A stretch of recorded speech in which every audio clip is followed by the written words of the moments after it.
Former NewJeans member Danielle has been making the headlines recently following her first livestream since her removal from the group. This is a deep dive on the destruction of the K-pop girl group NewJeans Original 5 and the legal battles that culminated in a lengthy legal war and the removal of Danielle from the group. So let's get into it.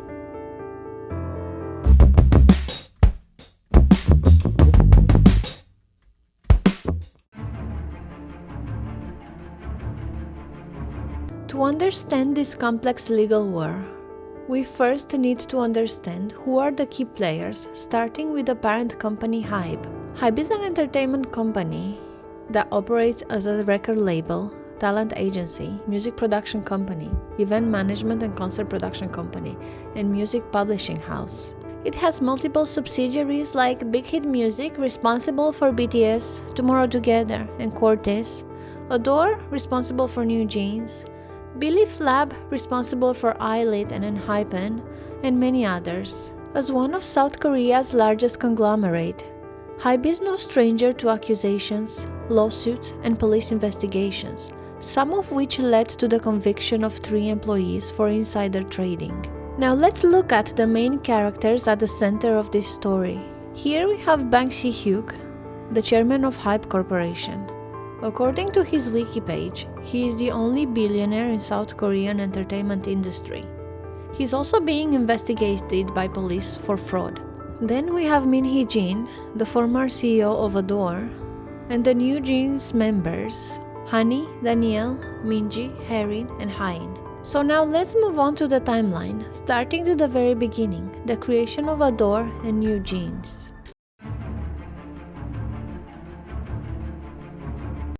In 2019, HYBE and Source Music already discussed a new girl group. Min Hee-jin was to be the creative director after joining as the chief brand officer that same year.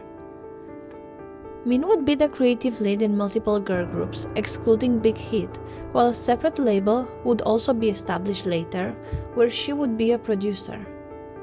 In 2020, Danielle returns to South Korea and becomes a K-pop trainee.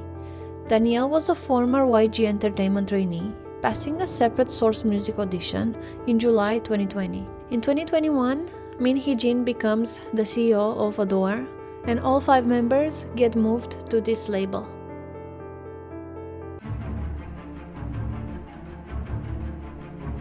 The final lineup for the group is finalized in March 2022, and they're being dubbed as Min Hee-jin's Girl Group by several media outlets. The group was originally scheduled to launch in 2021, but was later postponed due to the pandemic.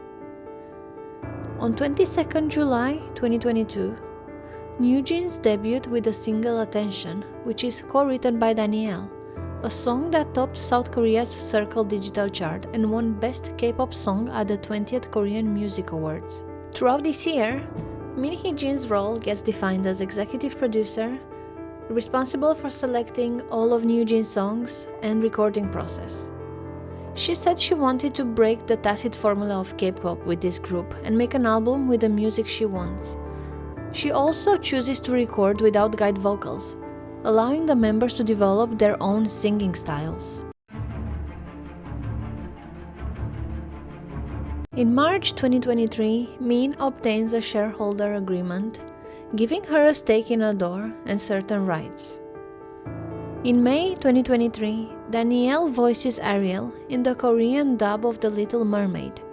She records several songs for the soundtrack of the film, including the single Part of Your World, which was released on 17 May, and debuted at number 2 on Billboard's Hot Trending Songs. 2023 is a record-breaking year for NewJeans, as they become a global success. They sell more than 4 million album copies, the most ever for a K-pop female artist in a single year. They break the Guinness World Record for the fastest K-pop act to reach 1 billion streams on Spotify. At the Billboard Women in Music, they become the first K-pop group to win Group of the Year.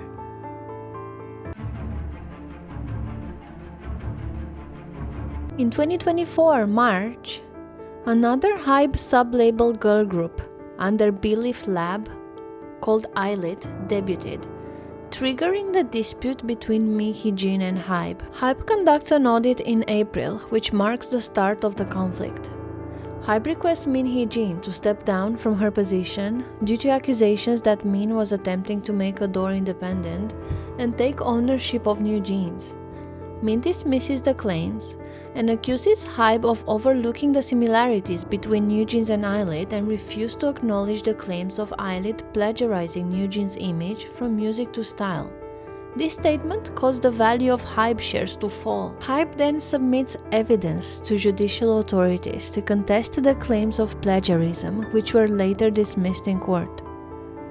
HYBE reports Min Hee-jin to police for breach of trust on 25 April 2024, following evidence that she is attempting to gain management of the sub-label Adore.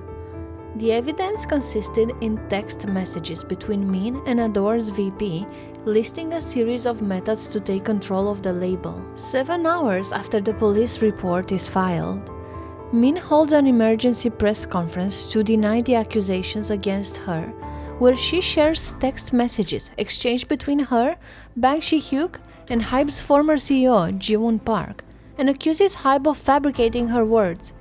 HYBE disputes Min's claim and asks her to step down from her position as Adore CEO. On 17 May 2024, the NewJeans members entered the fight.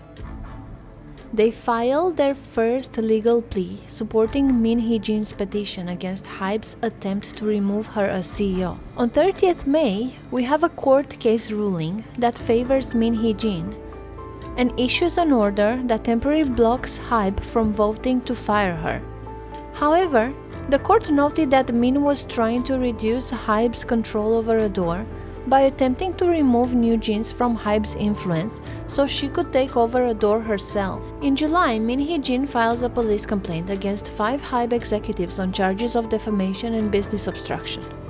The police ultimately dismissed the case. During the same month, Danielle writes a handwritten letter to Min in which she calls her mom and a warrior, writing, "My beloved CEO, there is no one like you in this world. You are our protector and our family." This letter will later contribute in part to her contract termination. On 27 August 2024, Min Hee-jin gets removed from her role as president of Adore, but remains on the company's board of directors and continues to produce for NewJeans. Joo Young-kim, HYBE's chief human resources officer and a member of the board, assumes the position of Adore's president. Min objects to this decision, describing it as a grave violation of the shareholders' agreement. On 11 September, NewJeans hold a surprise YouTube livestream where members express distrust of HYBE's management and accuse HYBE of workplace harassment, leaking of private information, and the deletion of previously released content. They give HYBE chairman Bang Si-hyuk an ultimatum to reinstate Min Hee-jin by 25 September. HYBE rejects this ultimatum, citing a company policy of separating management from production, but confirmed that Min will remain the group's producer.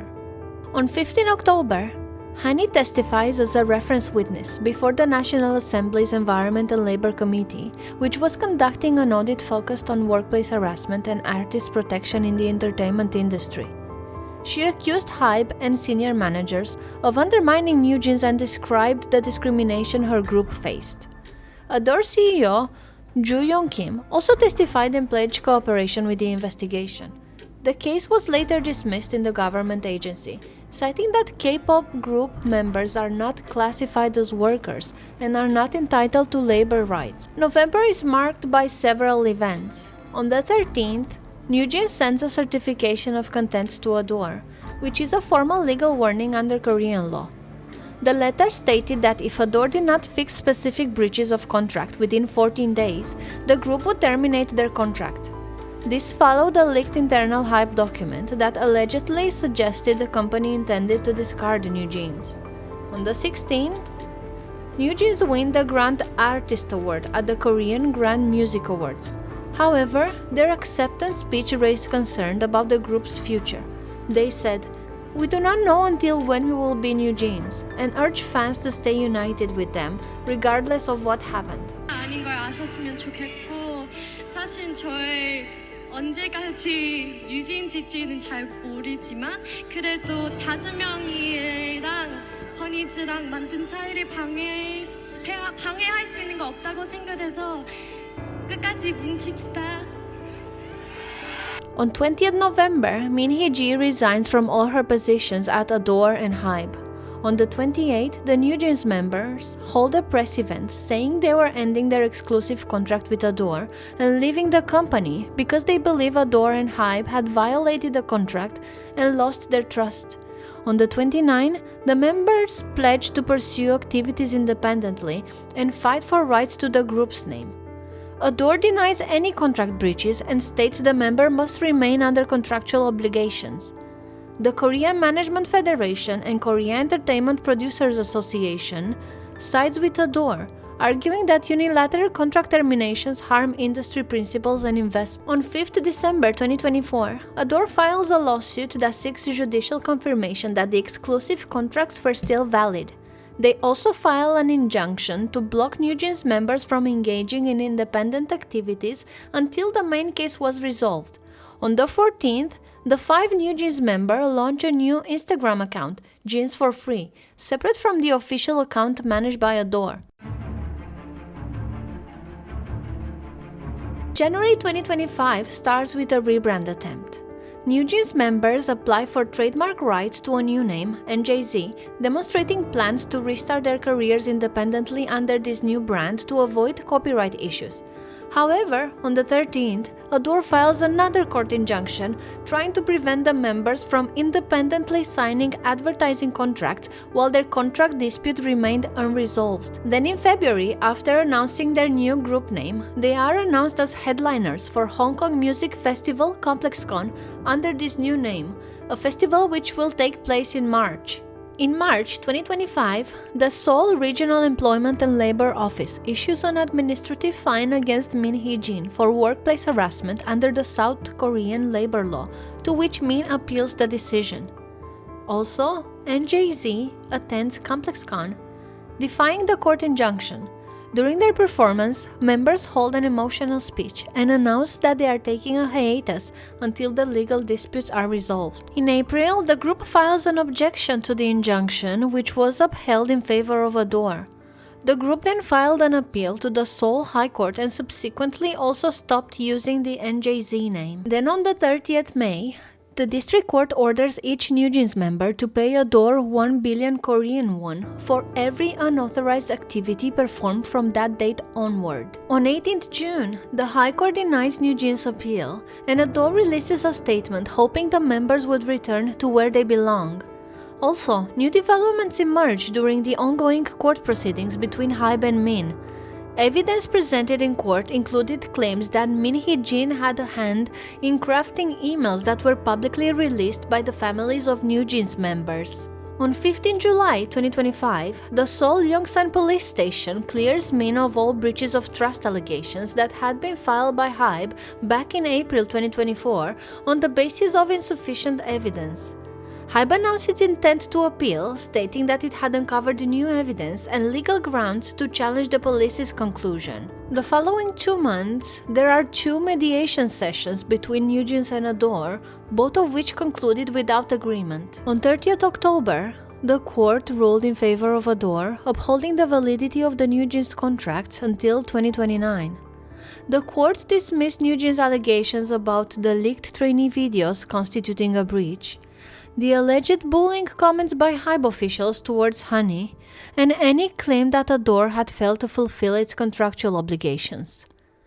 The court approved indirect compulsory execution measures, requiring each member to pay 1 billion won to Adore for each instance they engage in entertainment activities without the company's approval.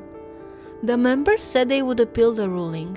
Expecting the alternative results, but yeah, so I think it was like a moment where we were all really just like kind of in shock. I'm not Korean, so I don't have any family here either, and so my parents and my whole family, everyone's in Australia, so everyone is very, very much concerned. I remember my mum calling me one time. She just felt really sad that we have to go through this. So when I heard that, I just felt really sad because I think it's the same for all of us. So if we knew that we were going to go through this, maybe we would have chosen, I don't know, because living doesn't work that way, but I just feel really sorry for my parents that they have to see me go through this while they live in a different country. But it's okay, we're gonna get through it. On 12 November, Adore announces that Harin and Hein agreed to return to work with the label. The remaining 3 members then announced their intent to return, with Adore stating that they were confirming their sincerity of their intentions. Min Hee-jin also releases a statement giving her blessing for the members' return to Adore, stating, "I can begin anew anywhere, but I believe that NewJeans must remain whole as 5. I hope the members grow stronger and become an even better NewJeans, and above all, I wish happiness for all 5 members." On 29 December 2025, it was announced that an agreement had been reached for Honey to return to Adore, while Danielle's contract with the label was terminated, ending her time with NewJeans. Minji's contract discussions are still ongoing. The label added that it was planning to hold a member of Danielle's family responsible for the legal dispute alongside Min Hee-jin. On the 30th December, Adore sued Danielle and one of her family members, and also Min Hee-jin, for approximately 43 billion won in damages. Now it's January 2026. Fans plead with Mr. Beast to save NewJeans. On 12 January, Danielle holds an emotional livestream where she reveals that she fought hard to stay in the group and that this is only the beginning and she will update us when the time comes. On 15 January, legal representatives from HYBE and Min Hee-jin met in relation to 2 lawsuits: the termination of the shareholder agreement and stock payment claims, and the allegations involving Adore and NewJeans. The court verdict is scheduled to be announced in February. On 16 January 2026, Danielle releases a letter dedicated to fans titled "A Letter That Could Not Be Delivered" and is dated November 12, 2025. In this letter, she expresses her gratitude to fans and addresses her future relationship with the 4 remaining members of NewJeans, calling them her second family. Before we wrap up, I want to read a few comments. This netizen says, "The main issue for Adore has to be that Danielle signed a conflicting contract." Another person says, "She has a second contract. Whoever signed her will take good care of her." Another one, "Word is coming out she signed a contract with an American producer. Some are saying Emotionally Oranges to do solo work in the US. She is not popular enough to solo break in the US market, but they are trying." Another one says, "Honey going back but Danielle being cut off? Wow." At the heart of this lawsuit lies a harsh reality. Under Korean law, K-pop idols aren't treated as employees, but as independent contractors. And that distinction leaves artists far more vulnerable than fans might realize. Speaking out against a giant like HYBE took real courage, but it also cost these girls their future as a 5-member group. Danielle faced the most severe fallout. By failing to enforce the legally binding contract, she's now been removed from the group, and HYBE appears determined to make an example out of her, pursuing an astonishing 43 billion won in damages. At that point, it raises the questions: is this about justice or deterrence? So what does this mean for other idols? What precedent does this set for artists who challenge their agencies? And how protected K-pop stars really are? This legal battle is far from over. Multiple lawsuits are still unfolding, and when more details come out, I'll be back with part 2. That's all for today's deep dive. If you enjoyed this video, please make sure to comment, like and subscribe. It doesn't cost you anything. I never thought I was going to say all this. I didn't. I remember having to take pictures of what I ate before I was actually able to consume it. And I had to send them pictures to our manager and she would have to check it. You had to leave like a message before you were able to go to the toilet. And this was even in free time. You were constantly being watched over when you were in the practice room. So you didn't have much freedom at all. The reason that we had to follow all these rules, This is how I felt. The reason that we had to follow all these rules was because otherwise we felt like we weren't going to be able to fulfill it. We weren't going to be able to debut. Only after, having all these deep conversations with my mum was I able to realise the situation and understand what that time actually, how much of an effect it had on me.